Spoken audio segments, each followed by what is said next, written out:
মহাকুম্ভ আমি নাইবা বললাম, ওটা এখন মৃত্যু কুম্ভ হয়ে গেছে, মৃত্যু কূপের মতো। আমি মহাকুম্ভকে সম্মান করি, আমি শ্রদ্ধা জানাই, পবিত্র গঙ্গা মাকে আমি সম্মান করি, কিন্তু প্ল্যানিং না করে এত হাইপ তুলে এত লোকের মৃত্যু বললেন 30 জন, কথাটা কি সঠিক? কত ডেড বডি ভাসিয়ে দিয়েছেন নদীতে? কত হাজার হাজার, 8 বার আগুন লেগেছে। বড় লোক আর ভিআইপিদের জন্য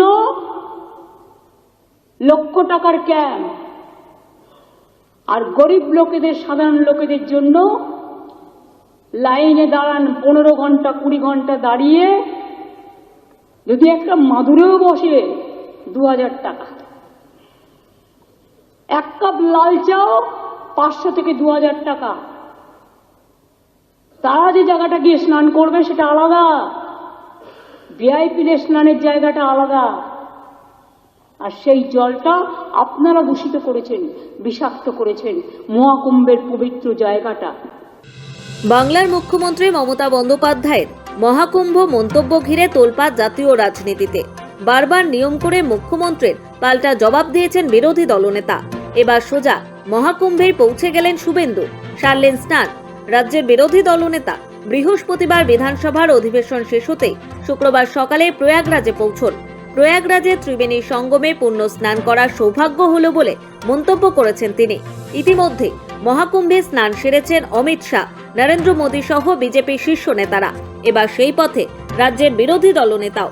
স্নান সেরে কলকাতায় ফিরেই শুভেন্দু বলেন, এই পবিত্র মহাকুম্ভে পুণ্য স্নান এক অনন্য উপলব্ধি, এক বিশেষ অনুভূতি যা ভাষায় বর্ণনা করা অসম্ভব।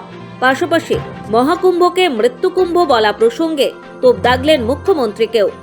মুখ্যমন্ত্রী দলের কতজন গেছে, 2-1 ছবি ছেড়েছে, বাকিরা ছবি ছাড়ে। মুখ্যমন্ত্রী জানেই না তার পাড়া প্রতিবেশী সবাই গিয়ে কুম্ভতে স্নান করে এসেছে। মুখ্যমন্ত্রী এই কথাটা বলে 100 কোটির বেশি হিন্দুকে অপমান করেছেন। আমাদের শাস্ত্র, আমাদের ইতিহাস, আমাদের সংস্কৃতি, আমাদের অতীতকে আক্রমণ করেছেন। মা গঙ্গা, মা যমুনা, মা সরস্বতীকে আক্রমণ করেছেন, ক্ষমাহীন অপরাধ করেছেন। এর শাস্তি মা গঙ্গা, মা যমুনা, মা সরস্বতীই দেবেন। মহাকুম্ভে স্নানের ছবি সোশ্যাল মিডিয়াতেও দেন শুভেন্দু। সেখানে মা গঙ্গাকে ধন্যবাদ জানান, কারণ তার আশীর্বাদে মহাকুম্ভে যেতে পারলেন। সম্প্রতি ন্যাশনাল গ্রিন ট্রাইব্যুনালের রিপোর্টে বলা হয়েছিল কুম্ভের জল অতিরিক্ত দূষিত। তবে রাজ্যের মুখ্যমন্ত্রী যোগী আদিত্যনাথ দাবি করেছিলেন সেই জল শুধু স্নান নয়, খাওয়ারও যোগ্য। শুভেন্দুকেও সেই জল পান করতে দেখা যায়। তবে শুভেন্দুর উদ্দেশ্যে কটাক্ষ করে তৃণমূল নেতা কুণাল ঘোষ বলেন, বিরোধী দলনেতা মহাকুম্ভে গিয়েছেন, কিন্তু ডুবটা পুরোটা দেননি। দুপাশে দুজনকে কোনোভাবে ধরে নাক টিপে কোনোভাবে মাথাটা ঝুঁকিয়েছেন। এটা কখনো শাস্ত্রমতে ডুব নয়। আরে কত লোক স্নান করছেন, তো স্নান কেউ করতেই পারেন। তো হঠাৎ দেখলাম আমাদের বিরোধী দলনেতা ওখানে গেছেন।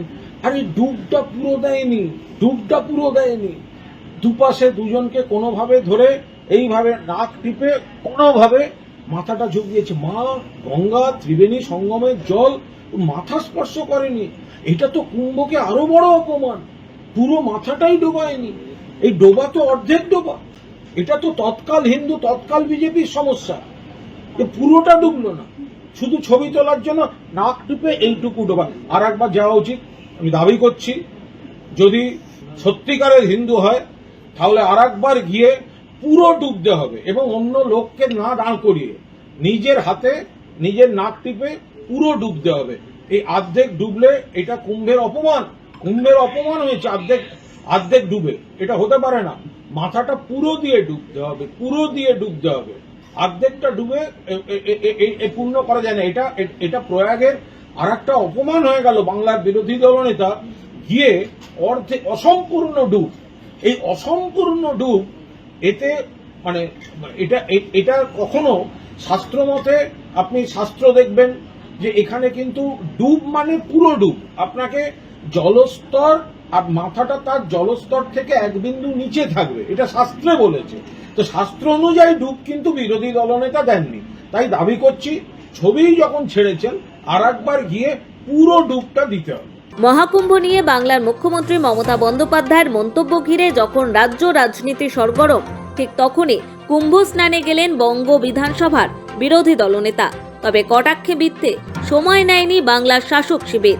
মহাকুম্ভ ঘিরে কটাক্ষ পাল্টা কটাক্ষে চর্চা তুঙ্গে। ব্যুরো রিপোর্ট, সময়, কলকাতা।